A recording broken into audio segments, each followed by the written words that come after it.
went to see him, and they flew paper airplanes, and the mad wind tore at their paper wings, and they flew like swallows, and they fell like kamikazes, and they crashed, they did not burn, and everything had changed, but nothing seemed different, and she did not know how close to stand. She said, can't you see we're moving in all directions? Can't you feel the pull? It's you're still the one by which I chart my course, yeah. You're still the one by which I chart my course. You're still my true north. You're still my true north.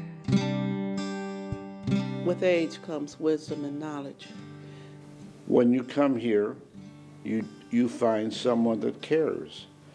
Gave me a relief from the children that I was caring for, and I could just kind of be me a minute. I think we wake up one day and we discover that actually the story of your life is the way it was supposed to be. We're about connections, connections to lifelong learning opportunities, connections to intergenerational relationships, because guess what? Nobody ages just with old people. We all age in the context of family, of community, and successful aging is our ultimate goal. You say, can't you see? This is a historic area. They had these buildings here, and they had access to turning them into something that was going to be really great. So we use these good bricks and sticks to shelter a whole variety of programs and social purpose-oriented people to bring about a better Cleveland. This property belonged to the Lisey estate. The Lisey made beer. Remnants of their stay here is where they housed the stables. It's still standing. In 1930, they built this as the Marine Hospital. This became a mental hospital in 1950. The mental hospital closed in the middle 1970s. Property was vacant and neglected for several years until forming the nonprofit corporation. My mother and father, they drove. You know, a whole lot of people are talking about baby boomers. I like to think of it as an age wave, but in a very positive sense. We all have to learn to become surfers. Our society has to figure out how to ride this wave to a nice landing place on the beach. The best way to do that is to equip people to age in a successful fashion. Matter of balance, fear of falling.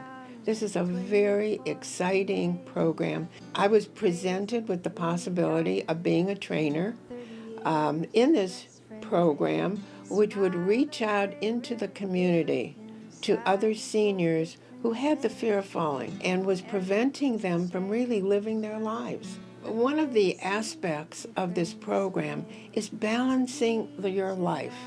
Socialization is as important as our exercise.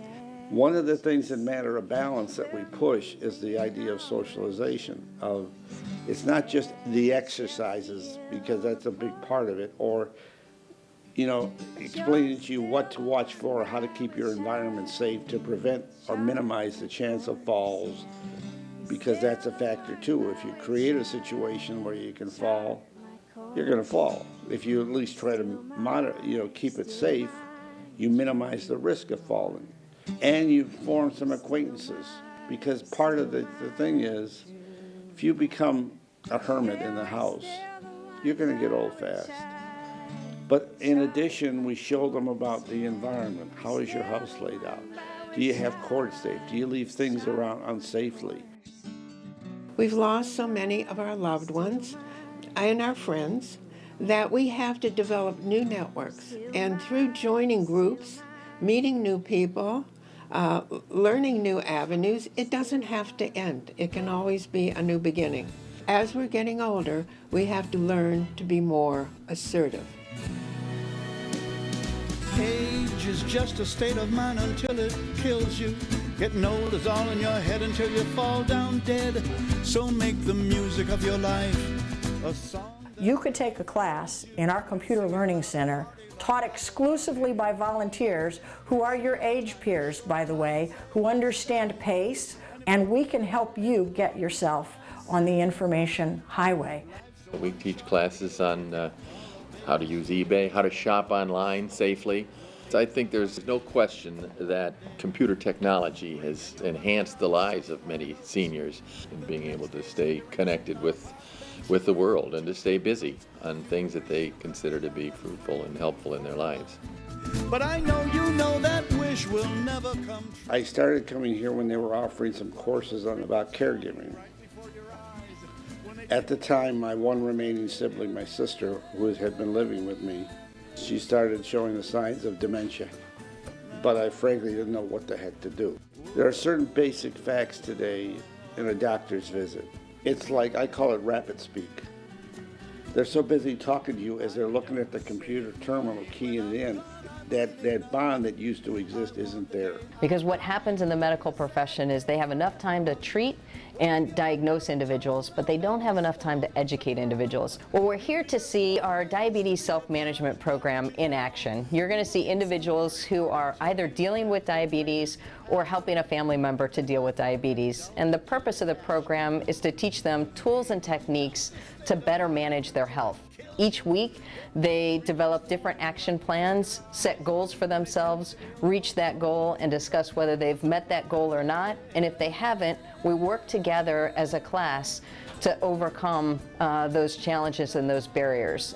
So they're learning from each other what works and what doesn't work. They're coming up with different strategies on how to manage the day-to-day challenges of living with the condition. So the idea really is, how do they put diabetes into their lifestyle, not fit their lifestyle into diabetes? So that's what this program creates, is the opportunity for them to learn individually what those healthier choices are for themselves. This helps to give people the responsibility that they're back in the driver's seat of, regardless of what the health issue is, that they're in the driver's seat and they run the course of their life. They have control over what happens to them. They also have programs. They just had a program that helped my children called Go Foods. It gave them the concept, let's trade a raisin for a piece of hard candy. The main class that we take right now is called Meet the Professional. They bring different people in to talk to us, give us information about certain things that health.